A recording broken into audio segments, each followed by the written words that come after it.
Yeah mga boss, at good morning. Araw ng Martes. Yan, check natin itong Limabrosa phase 3 natin na project. Ito nga Jasmine project natin ng block 8. And then yung Linea naman na block 24. And then yung kinakabit na yung gate natin sa Linea din ng block 33. Check na rin natin yan. Kaya update mo natin itong block 8 natin itong mga boss. Let's go.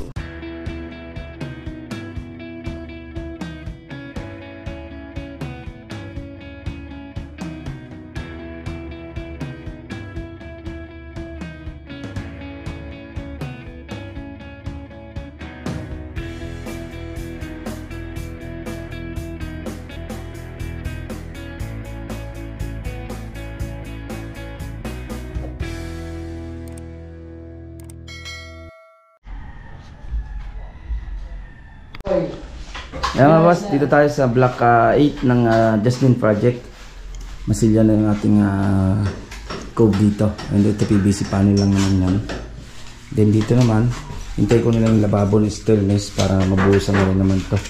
Yung canopy dito, nabuhusan na yung canopy at palitada na rin naman siya. Yan. Plastering na tayo. Then dito naman sa CR, kabitan tayo ng tiles para dito sa ground floor.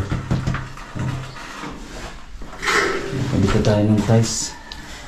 Check natin dito sa second floor. Puro masilya tayo ngayon. Kakabit ng tiles. Ito naman sa nakailang patong na ito? Dalawa pa lang yan. Dalawa, tatlo to ano. Mamaya mo na isa. Hapon. Kapatong ko lang yan. Ito ano na. Unang patong flexiban, then construct, then pang last na patong flexiban ulit. May fiber mix tayong nilagay dyan. Para sure na walang leak.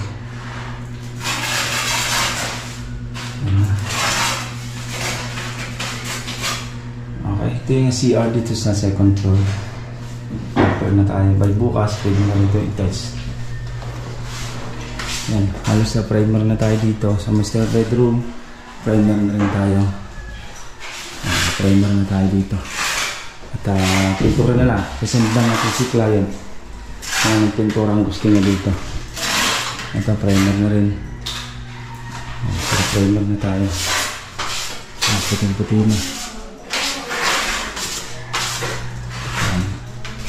Ito yung second floor na extend.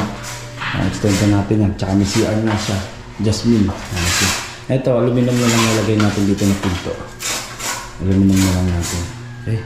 Ayan boss, check na natin yung block 8. Dito naman tayo sa block 24 ng Linea. Check natin to interior. Halos patapos na tayo dito. Sa taas naman, sa second floor natin. Halos tapos na rin. Pababa na tayo. Nagtatiles na rin naman sa CR dito sa ground floor. Dito sa block 24. Check natin ito mga boss. Mamaya check na rin natin yung gate natin na kinakabit sa block 33. Kaya mga boss, ito yung block 24 natin.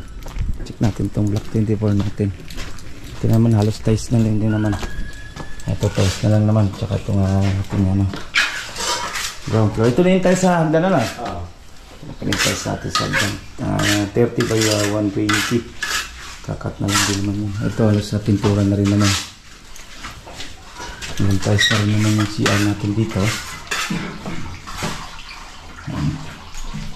Tiles tayo para sa CR natin sa ground floor.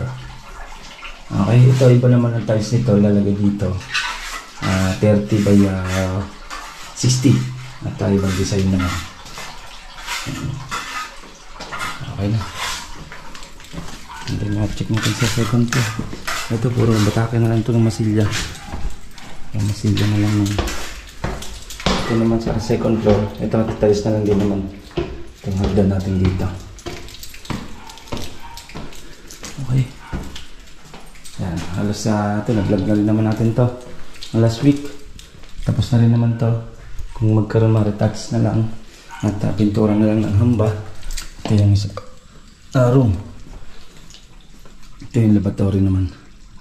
Grout na lang naman ang kailangan. Yan. Grout na lang. Laboratory. Okay.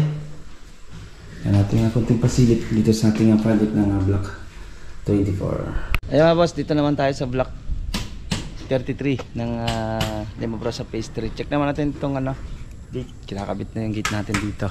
Lagi lang man naulan. Yan na, kabit na yung ating gate dito. Dito sa block 33. Ano yung gate natin dito? Nakabit na. Yung kailangan ko na lang dito yung handle dito. Okay. Din yung mga salpakan doon sa ilalim. Yan, back to back yung prinsip natin na nilagay. Mayroon sa kabila, mayroon na dito.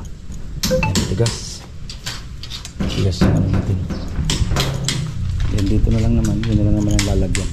Itong isa. Nakabit na. Then, pipinturahan na lang nito. Bugahan na lang naman yan.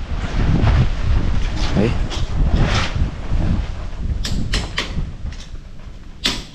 Gate natin yan dito. Ito yung ginawa natin na interior. Ito yung natapos na natin. Yan. Ito yung natapos na natin. Okay. Ito pong J. Uragon Vlog, napakaganda po ng channel na ito, no? Tungkol po ito sa construction. Actual construction po ang channel na ito, no? Pag pinanood nyo po ito, panalo po kayo sa channel na ito. Napakaganda po ng mga video niya. Lalo na pong magaganda, no, yung mga iba't ibang design niya. Kakaiba po yung mga iba't ibang design niya sa mga kisame. Subukan nyo pong panoorin J. Uragon Vlog na ito. Matutuwa po kayo pag pinanood nyo po yung mga video niya. Maraming salamat po.